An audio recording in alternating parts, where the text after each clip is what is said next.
మీరు ఒక కలిగి లేఖన ప్రకారం ఏ రీతిగా మీరు ఆ ప్రారంభ ఆపక్షమాపణ నిమిత్తం మీరు ఒక మరణించి సమాధి నాకంటూ ఒక తిరిగి లేచారు.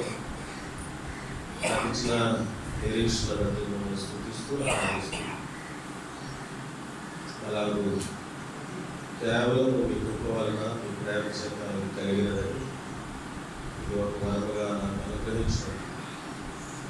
లేఖనాలు అన్నిటిని బట్టి మిమ్మల్ని ఆరాధిస్తూ స్థుతిస్తూ రక్షణ కొనసాగిస్తున్న మీ ప్రేమను బట్టి మీకే వందనాలు చెల్లిస్తూ కొద్ది స్తుతి ఆరాధన యేసుక్రీస్తు వారి పరిశుద్ధ నామములో ప్రేమగా బ్రతిమలాడి వేడుకుంటున్నాను. కొద్ది స్తుతి ఆరాధన యేసుక్రీస్తు వారి పరిశుద్ధ నామములో సమర్పించుకుంటున్నాను తండ్రి. లేచి నిలబడి మాట్లాడుతున్నాను.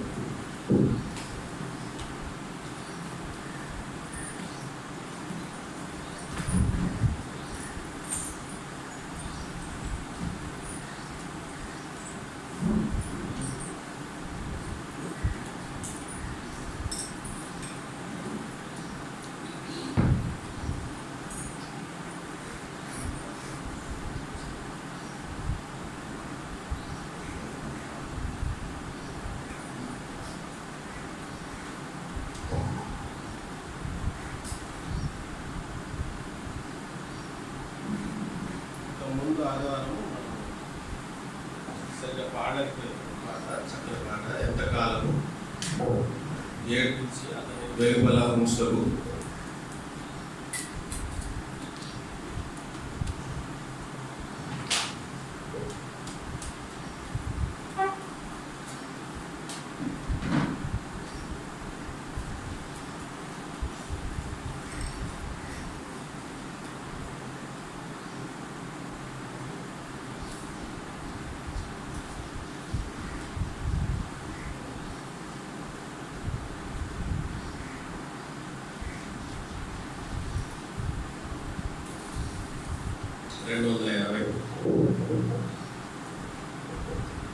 ఎంతకాలం నేర్పించి వెలుపల నుంచు అతనిని తెలుగు హృదయ ద్వారము పొందు మారు మనసు ఈ దినమే నీ పాపములు క్షమించును నీకిచ్చు సురక్షణ.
Naranja, Naranja,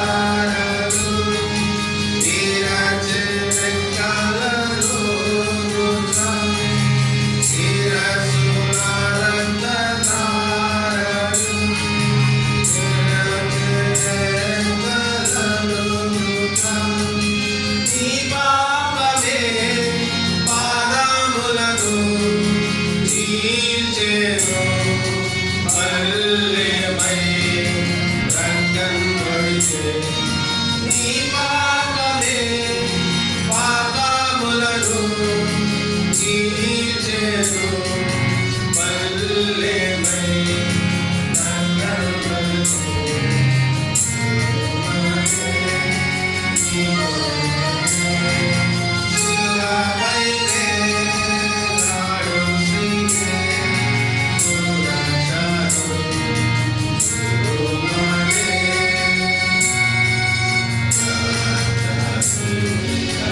సమయానికి మళ్ళీ కాస్త అందరూ చేరుకోగలిగారు.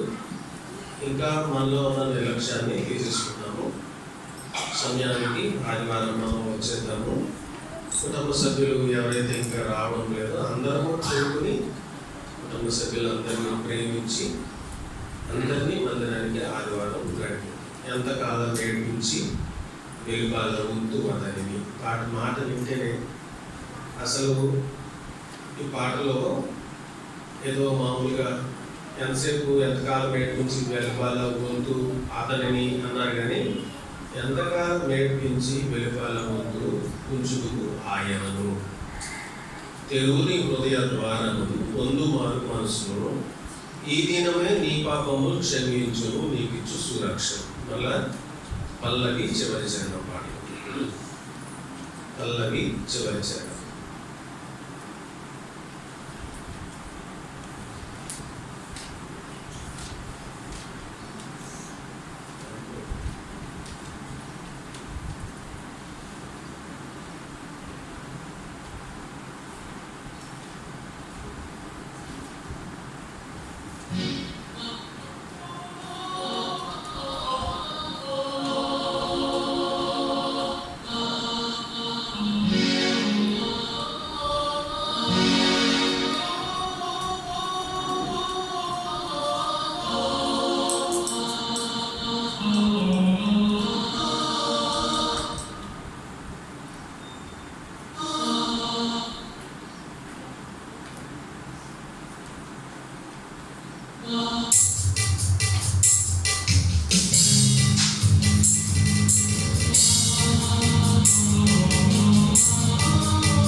మన సమయంలో మరొకసారి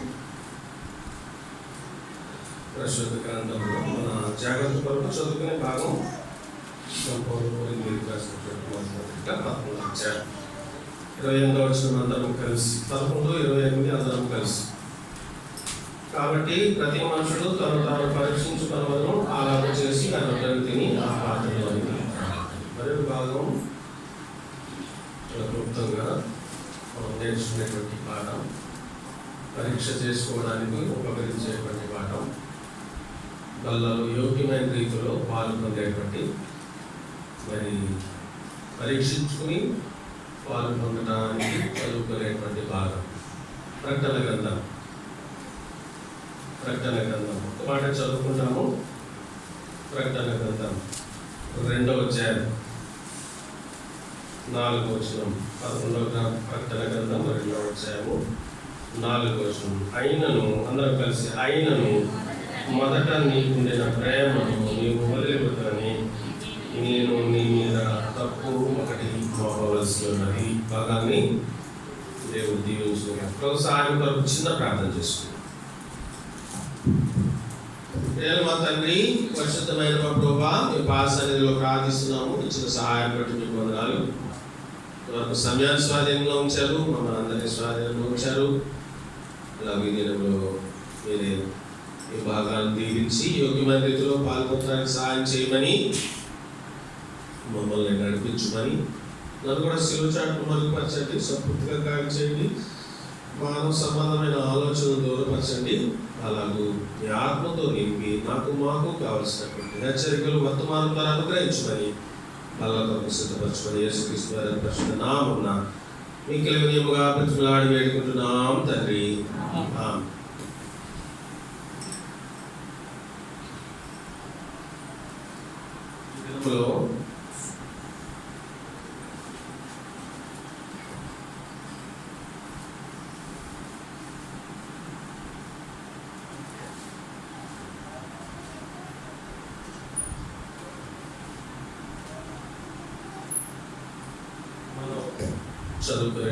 చదువుకున్న ప్రతి భాగంలో ప్రధానంగా మనలో ఉండాల్సినటువంటి ప్రేమ గురించి మనము హెచ్చరించబడుతున్నట్లుగా దేవుని ద్వారా మనం గమనించవచ్చు. ప్రేమ ఎక్కడైతే ఉండదో అక్కడ దేవుని యొక్క సహవాస సంబంధమైనటువంటి క్రమం ఉండదు. దేవుని యొక్క నియమాలు పాటించడానికి కుదరదు, పాటించడానికి అవకాశం ఉంది. కాబట్టి మొట్టమొదటిగా మనం దేని కొరకైనా సంగముగా చేరి వచ్చి సహవాసంలో మనం ఉండి మొట్టమొదటి లక్షణం మనం ఏదైనా కలిగి ఉండాలి అంటే అది ప్రేమ. అది కూడా ఆది ప్రేమ. ఈ ఆది ప్రేమ రాను రాను అది తగ్గిపోతూ వస్తూ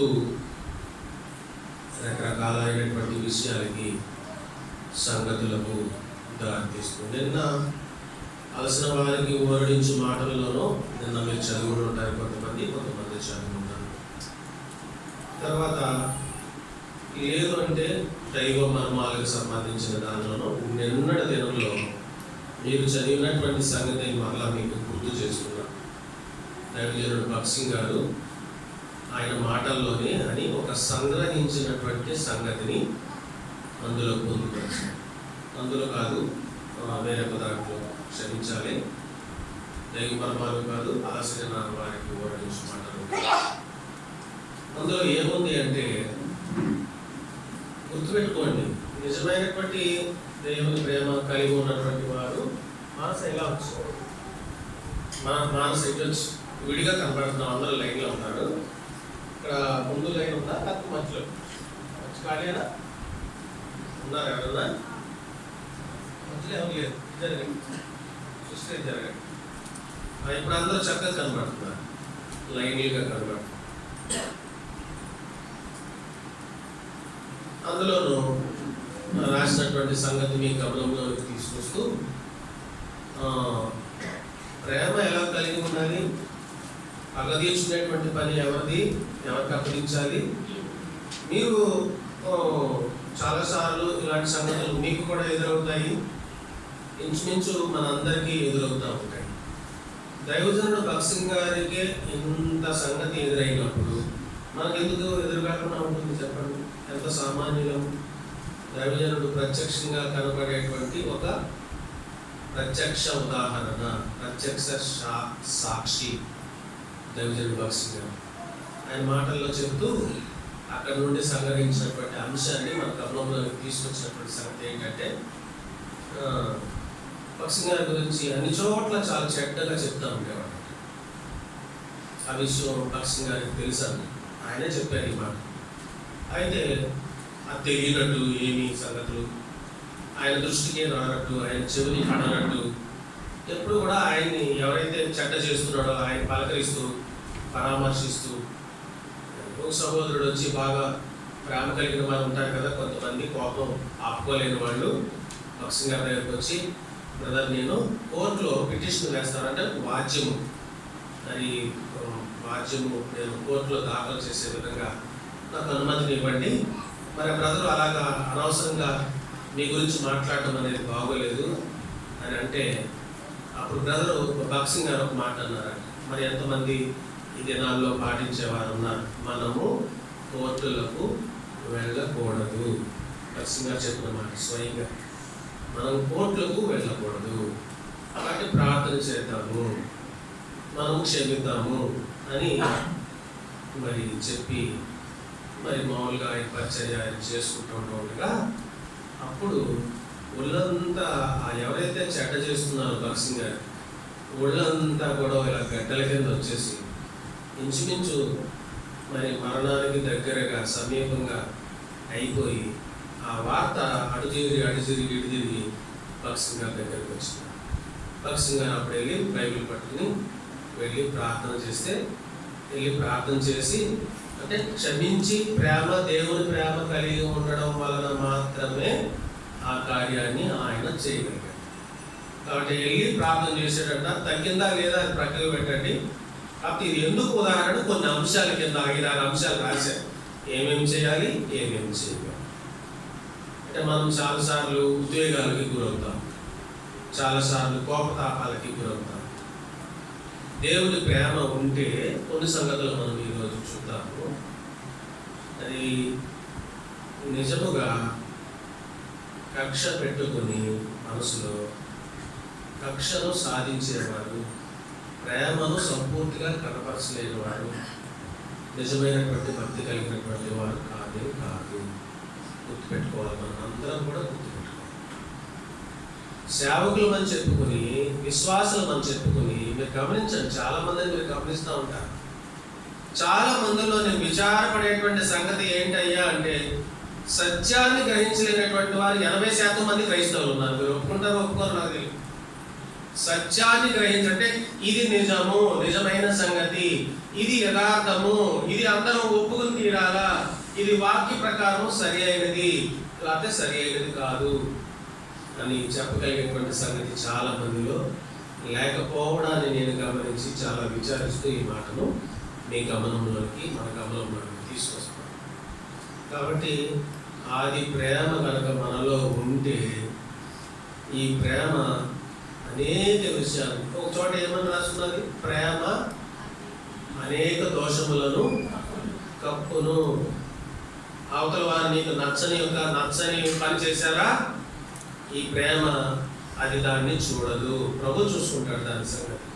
నీకు నచ్చని సంగతులు ఇతరుల్లో ఏం కనపడ్డా కానీ ఆ ప్రేమ అనేకుల యొక్క దోషాలను కప్పి, చూడండి మనకు బాగా తెలిసినటువంటి భాగమే, కానీ మొట్టమొదట ఏం చేయాలంట, ప్రేమ కలిగి ఉండుటకు ప్రయాస పడుడి. 14 వచ్చారు.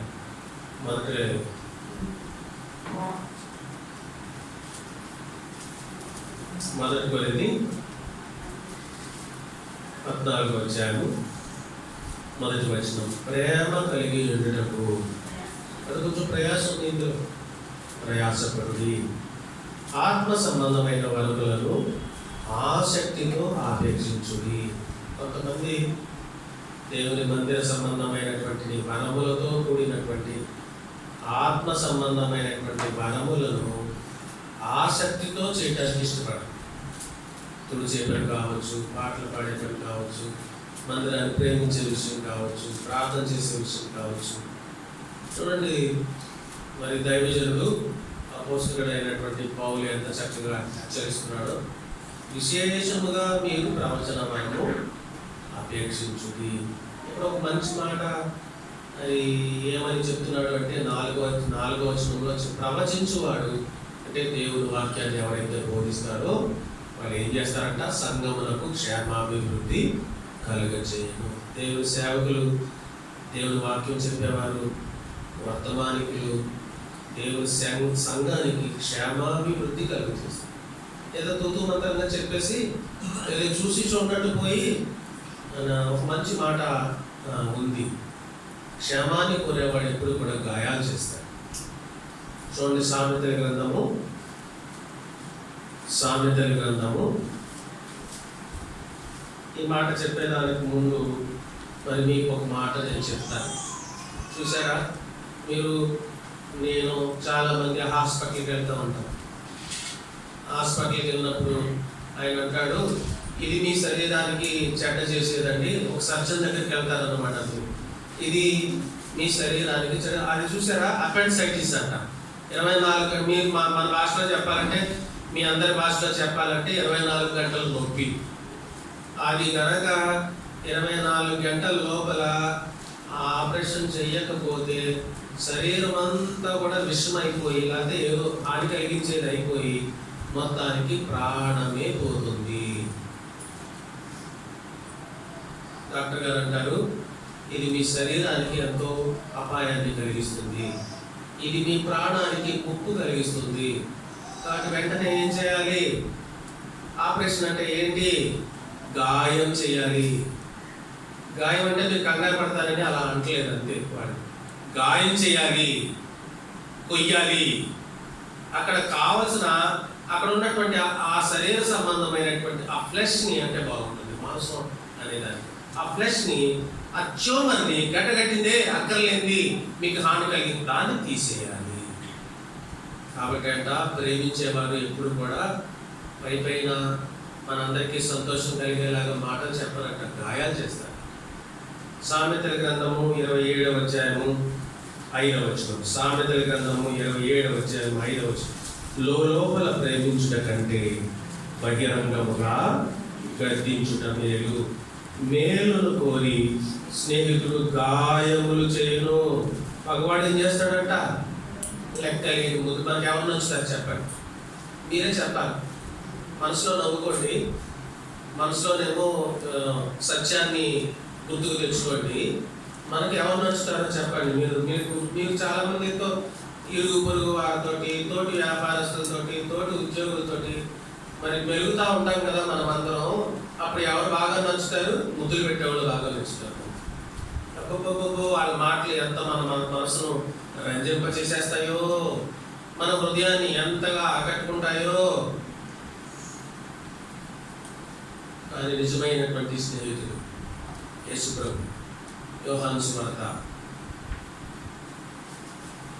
సువార్త యేసు ప్రభు చూడండి, నిజమైనటువంటి స్నేహితుడిగా మనకుండి ఆయన మనకు అవసరమైనప్పుడు గాయాలు చేసి 14వ వచనం, 15వ అధ్యాయము 14వ వచనం, 12 నుండి చదువుతాను. నేను మిమ్మల్ని ప్రేమించిన ప్రకారం, యోహాను సువార్త 15:12 నుంచి చదువుతాను. నేను మిమ్మల్ని ప్రేమించిన ప్రకారం మీరొకరినొకడు ప్రేమించవలెననుటయే నా ఆజ్ఞ. తన స్నేహితుల కొరకు తన ప్రాణము పెట్టువాని కంటే ఎక్కువైన ప్రేమ గలవాడేవాడు. నేను మీకు ఆజ్ఞాపించు వాడిని చేసిన యెడల మీరు నా స్నేహితులై యుందురు. స్నేహితులు అంటే తెలుసు కదా, ఎవ్వరికీ చెప్పని రహస్యాలు స్నేహితులు చెప్పుకుంటారు. ఎవ్వరికి ఏమైనా త్యాగం ఎవరికైనా చేస్తారో చేయరో ఏమో తెలియదు, కానీ స్నేహితుల మధ్య మాత్రం త్యాగం ఉంటుంది. స్నేహితుల మధ్య మాత్రం నిజమైనటువంటి ప్రేమ ఉంటుంది. అంటే ప్రేమ అనేది మనం కలిగి ఉండడానికి ప్రయాసపడాలి, కొద్దిగా కష్టపడాలి. మధ్యలో ఏం చేస్తారంటే చాలా మందిలో మనం రెచ్చగొట్టే వాళ్ళు ఉంటారు. అదే సహజం. చాలా మంది రెచ్చగొట్టే వాళ్ళు ఉంటారు. చాలా మంది మన సహనానికి పరీక్ష పెట్టేటువంటి వారు. ఇంకా మాటలో చెప్పాలంటే మన ప్రేమ కోల్పోయే విధంగా, ప్రేమ చూపించలేని వారిగా చేసేటువంటి సంగతులు మనకు తారస్తారు. 2 భాగాలు మనకు చూపించి, ఇంతకుముందు కూడా నేను ఆ మాట చదివాను. మొట్టమొదటిగా మొదటి కొరింథీయులు చూడండి, చాలాసార్లు చదువుకుంటాం, కానీ ప్రభువుకి నిజమైనటువంటి స్నేహితుడిగా మనం ఉండడానికి ఇష్టపడక 13వ అధ్యాయం, మొదటి కొరింథీ 13వ అధ్యాయం 4వ వచనం నుండి కొన్ని సంగతులు చూద్దాం. ప్రేమ దీర్ఘకాలము సహించును. ఇది చాలు, ఒక్క ఉదాహరణ చాలు. ఎంతకాలం ఏంటి మనకి సాధారణంగా వచ్చే మాట ఏంటి చెప్పండి? ఎంతకాలం పడతామండి, ఎంతకాలం సహిస్తామండి సంగతులు, కోపం వచ్చేస్తారన్నమాట. మనకు అప్పుడు సాధారణంగా వచ్చేటువంటి మాటలు, డైలాగులు అంటే బాగోదు కాబట్టి సాధారణంగా వచ్చేటువంటి మాటలు, మనకి చాలా యథాలాపంగా రొటీన్గా చాలా యథాలాపంగా ఎంతకాలం పడతామంటే చూశాను, ఓపిక పట్టలేక ఏం చేశాను, పోలీస్ స్టేషన్లో నాకు చాలా సందర్భాల్లో నాకు గుర్తున్నంత వరకు మా ద్వారా ఏదైనా ఇబ్బంది అయ్యి తప్ప మా నాన్నగారి దగ్గర నుండి ఈ రోజు వరకు నేను చేపట్టి పరిచర్య కొన్ని సందర్భాల్లో సహనం కోల్పోయి ఏంట్రా బాబు ఇంత దౌర్జన్యం అనే సంగతులు వచ్చినా కానీ ఈనాడు కూడా పోలీస్ స్టేషన్ గుమ్మం తొక్కి పోలీస్ స్టేషన్లో ఫిర్యాదు చేసి మన దగ్గరే ఉండేది ఒక విశ్వాసం, పేరు చెప్పను, మీరే ఊహించుకోండి, ఎవరు ఊహించుకుంటారు. నాకు లేఖ చూపించింది వాళ్ళ ఇంటికి వెళ్తే, లాయర్ గారు రాయమన్నారంట. ఎవరన్నా కూతురు విషయంలో అంత దుర్మార్గంగా రాయమంటే రాస్తారా? చెప్పండి, మీరు చెప్పండి. నాకు చూపించడం పైగా ఆ లేఖ ఏంటని చదివితే నాకు చదవడానికి సిగ్గేసే విధంగా ఉందా ఆ ఫిర్యాదు. భర్త భార్యతోటి కాపురం చేయట్లేదు కాబట్టి భర్తను ఏదో రీతిగా చట్టాన్ని ఉపయోగించుకొని శిక్షించాలి కాబట్టి అంతవరకు ఏమైనా కొంచెం తప్పు ఉందో తప్పు లేదో మీరే చెప్పండి తప్ప అందులో రాసిన సంగతులు మాత్రం అలా రాస్తేనంట కేసు ఎలా ఉంటుందంటే పట్టు ఉంటుందంట. ఏముంటుంది? పట్టు ఉంటుందంట. అంటే మనం సమర్థించుకోవడం కోసం ప్రేమ దీర్ఘకాలము సహించును, అంత మాత్రాన మీరు చట్టాన్ని ఉపయోగించుకోవద్దని నేను అంటం లేదు. తప్పనిసరి పరిస్థితుల్లో రక్షణ కొరకు రాజ్యాంగం ఇచ్చినటువంటి సంగతుల్ని మీకు అన్వయించుకోవద్దని కూడా నేను చెప్తాను. నిన్న ఒక మంచి తీర్పు ఇచ్చింది సుప్రీంకోర్టు. ఏంటది? ఇంగ్లీష్లో నేను అది కాపీ చేసి పెడతాను, మీకు చూడండి. ఇంగ్లీష్లో చాలా బాగా ఇచ్చాను. 18 సంవత్సరాలు దాటినటువంటి వ్యక్తి ఎవరైనా సరే ఏ మతాన్నైనా వారు అనుసరించవచ్చు, స్వీకరించవచ్చు, ప్రచారం చేసుకోవచ్చు. దానికి సంబంధించి మీరు తెలుగులో చదివారు, హిందూ పేపర్లో చాలా బాగా ఇచ్చారు దానికి సంబంధించినట్టు. మీరు ఇది విత్డ్రా చేసుకుంటారా? జడ్జి గారు ఏమడిగారు తెలుసా? ఎవరైతే ఆ ఫిర్యాదు తీసుకొచ్చారు, మీరు విత్డ్రా చేసుకుంటారా, దీనికి సంబంధించినటువంటి నష్టాలు మీరు భరిస్తారా అని అడిగారు. జడ్జి గారికి అంత కోపం వచ్చింది. ఇంగ్లీష్లో ఏదో వర్డ్ ఉంది, మర్చిపోయారు. అవన్నీ మీరు మూల్యం చెల్లిస్తారా అన్నట్టుగా ఉంది ఆ పదం. విత్డ్రా చేసుకుంటారా, ఈ ఫిర్యాదుని మీరు మూల్యం చెల్లిస్తారా, కొనసాగించి మీ ఇష్టం అన్నారు ఆయన. అంత కోపం వచ్చింది. అందుకని రాజ్యాంగ సంబంధమైనటువంటి సంగతులను వినియోగించుకోవద్దని నేను చెప్పడంలే. అంత మాత్రాన వెళ్ళిపోయి నాకు ఈ హక్కు ఉందని ఓపెనాకి వెళ్ళిపోయి ఎవరైనా కొట్టేయడం చేయొచ్చా? మనం కాలర్ పట్టుకోవడం చేయొచ్చా? దృష్టిలో మాట్లాడచ్చా? దౌర్జన్యంలో కూడా పోకిరి మాటలు మాట్లాడచ్చా? మనం బాబు వద్దంటే మేము ఇంకో చోటకి వెళ్ళిపోతాము, మీకు అభ్యంతరకరంగా ఉంటే వేరే గోడలకి వెళ్ళిపోతామని చెప్పి సౌమ్యంగా వెళ్ళిపోవాలి తప్ప మనము మరి కలగించుట, మనము దౌర్జన్యం చేయుట ఇవి మనకు తగ్గవు. పౌలు చాలా వివరంగా రాశారు. కాబట్టి నేను ఇక్కడే ఆపాను. ఆ మాట చదివేసి, ప్రేమ దీర్ఘకాలం సహించును, దయ చూపించును, ప్రేమ మత్సరపడదు, ప్రేమ డమ్మముగా ప్రవర్తింపదు, అది ఉప్పవదు, అమర్యాదగా నడవదు, సప్రయోజనమును విచారించుకోదు, త్వరగా కోపడదు, అపకారమును మనసులో ఉంచుకోదు. చాలా మంచిది. ఇంటికెళ్ళి చదువుకోండి. మంచి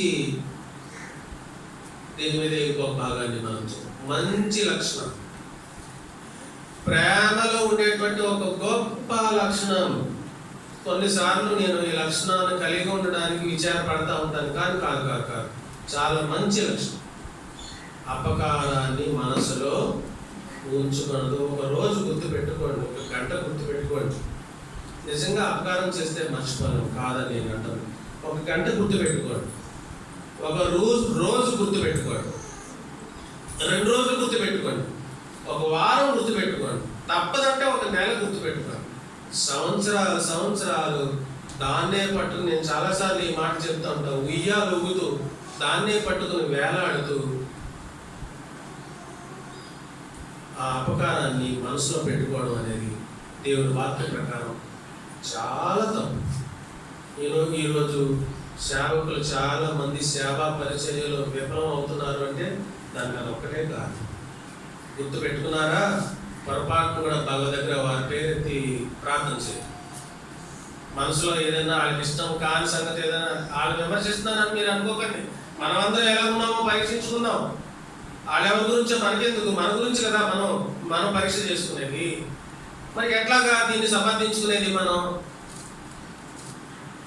మీ శత్రువులను సైతం మీరు ప్రేమించి వారికి మీరు విందు చేస్తే ఏం చేసినట్టు ఉంటుందంట?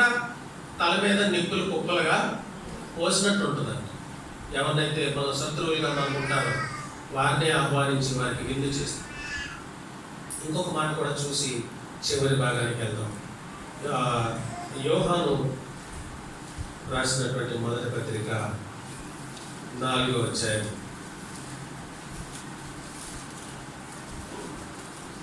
16 నుండి చదువుతాను. మన ఎడల దేవునికి ఉన్న ప్రేమను మనం ఎరిగిన వారమే దాన్ని నమ్ముకొని ఉన్నాము. గమనించండి, దేవుడిని ఎందుకు నమ్ముతున్నాం అంటే తెలుసా మీకు? వీళ్ళందరూ వీళ్ళే నమ్ముకుంటారంటే ఒక ముద్ర వేసారు. అసలు ముద్ర ఎందుకు వేసారు మీకు ఏమో తెలుసా? చాలా మంది మేము క్రైస్తవులు కాదండి, కన్వర్టెడ్ అని చెప్పుకుంటారు కొంతమంది. నేను చెప్తున్నాను, వినండి చరిత్ర. మీలో కూడా చాలా మందికి తెలుసు ఈ విషయం. ఎందుకు భారతదేశంలో క్రైస్తవ ప్రేమ, దేవుని ప్రేమ కావాల్సి వచ్చిందో ఎప్పుడన్నా గమనించారా? చరిత్ర పరిశీలించారా? ఎందుకు మిషనరీలు వచ్చారో, మిషనరీల వైపు ఎందుకు, ఈ ప్రేమ వైపు ఎందుకు ఆకర్షించబడ్డారో తెలుసా మీకు? కుల వివక్షత, గ్రామాల్లో వెనుకబడినటువంటి తరగతులు, లేకపోతే ఇంకా ఏదో ఒక తక్కువ స్థాయిలో ఉన్నట్టుగా భావించేటువంటి వారు, అలాంటి వారిని హేయంగా చూస్తున్నటువంటి దినాల్లో, చాలా వివక్షతకు గురవుతున్నటువంటి దినాల్లో దేవుని ప్రేమ కలిగినటువంటి, ప్రేమ చూపించేటువంటి సేవకులు వాళ్ళ భాషలో మిషనరీస్ భారతదేశానికి వచ్చారు. రావడం వల్ల దేవుని ప్రేమను చవి చూచి అందరూ హిందువులే. ఈ భారతదేశంలో మీకు తెలిసి ఉంటుంది మాట, అందరూ హిందువులే, అందరూ విగ్రహాలను పూజించేవారు, కుల భేదం లేదు, అందరూ దేశమే పూజలు చేసేటువంటి దేశం.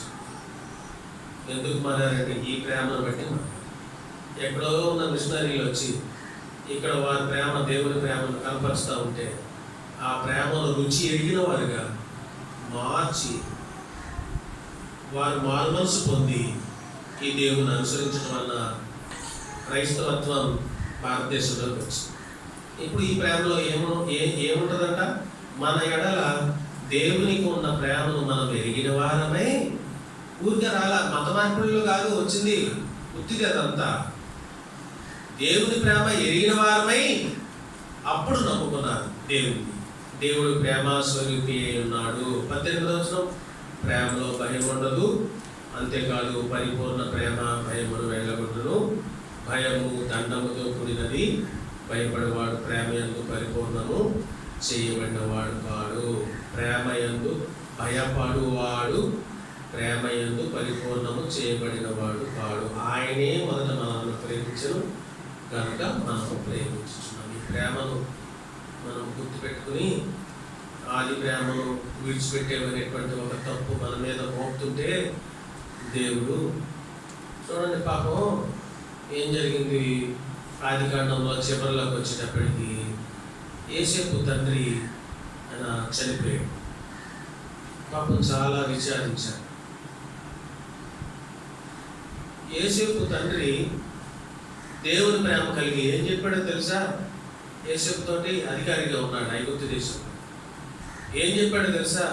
ఇదిగో నేను చనిపోయిన తర్వాత నేను దేవుని ప్రేమను కలిగి ఉన్నాను, ఇప్పటి వరకు నువ్వు నమ్మకత్వంతో, యథార్థతతో నువ్వు కూడా మరి ఈ దేశాన్ని పరిపాలిస్తూ అందరికీ సేవ చేస్తూ బాగా ఉన్నావు. నేను చనిపోయిన తర్వాత ఈ నీ అన్నలు, ఎందుకంటే తండ్రికి అందరు కుమారులు సమానం కాబట్టి నీ అన్నలు నీకు చేసినటువంటి కీడును బట్టి, ఒకవేళ నేను చనిపోయాను కదా, తండ్రి లేడు కదా అని నీవు మరలా వారికి తిరిగి కీడు చేస్తావేమో, చేయొద్దు అని చెప్పాడు.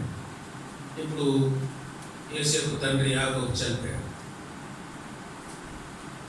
యోసేపు అన్నలందరూ భయపడిపోతున్నారు. ఏమని? తండ్రి చనిపోయాడు, ఇంక చూసేవాళ్ళు ఎవరు లేరు, ఇంక పెద్ద అనేవాళ్ళు ఎవరు లేరు. ఈయన చూస్తేనేమో సింహాసనం చాలా పెద్దగా, చాలా గొప్ప అధికారాన్ని కలిగి ఉన్నాడు. ఏం కీడులు పెట్టేస్తాడు? ప్రేమ దీర్ఘకాలము సహించును, ప్రేమ అపకారమును మనసులో ఉంచుకొనదు. ప్రేమ స్వరూపి ఎవరైనా ఉన్నారు అంటే అది దేవుడే. యేసు ప్రభు ఏం చేశాడు? వీరేం చేస్తున్నారో వీరెరుగురు కనుక వీరిని క్షమించాలా.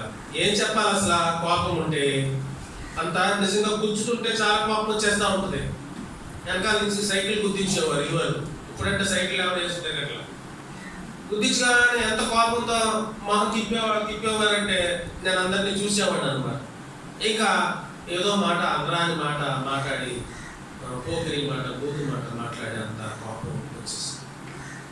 యేసు ప్రభు ప్రేమ స్వరూపి.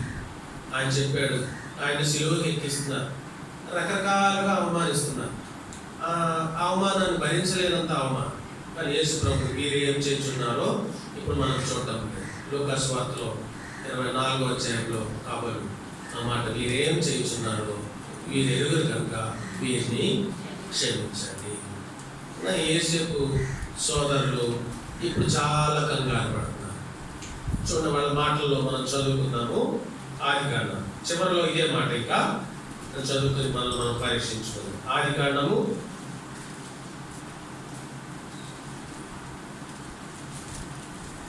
15వ అధ్యాయం 50వ అధ్యాయము 15వ వచనం. ఒక్క మాట చదివి, అపకారమును మనసులో ఉంచుకొనదు ప్రేమ. యేసేపు సహోదరులు తమ తండ్రి మృతి పొందుట చూచి, ఒకవేళ యేసేపు మన యందు పగపట్టి మనం అతనికి చేసిన కీడు అంతటి చొప్పున మనకు నిత్యముగా కీడు జరిగించుననుకుని యేసేపుకు ఇలా వర్తమానం పంపించారు. ఏమని? తండ్రి అన్న మాటలు గుర్తు చేశారన్నమాట. అదంతా మనం చదవటం లేదు, కానీ అది చదవండి మీరు ఇంటికి వెళ్ళాక 16-17 వచనాలు. తర్వాత ఇంకా భయపడిపోయారు పాపం. భయపడిపోయి అందరూ సాగిలు పడిపోయారు, సాష్టాంగం పడిపోయారు అన్నమాట. పడిపోయి ఏమన్నా, ఇదిగో మేము నీకు దాసును, దయచేసి మమ్మల్ని ఏమి కూడా ఏ కీడు మాకు తలపెట్టదు.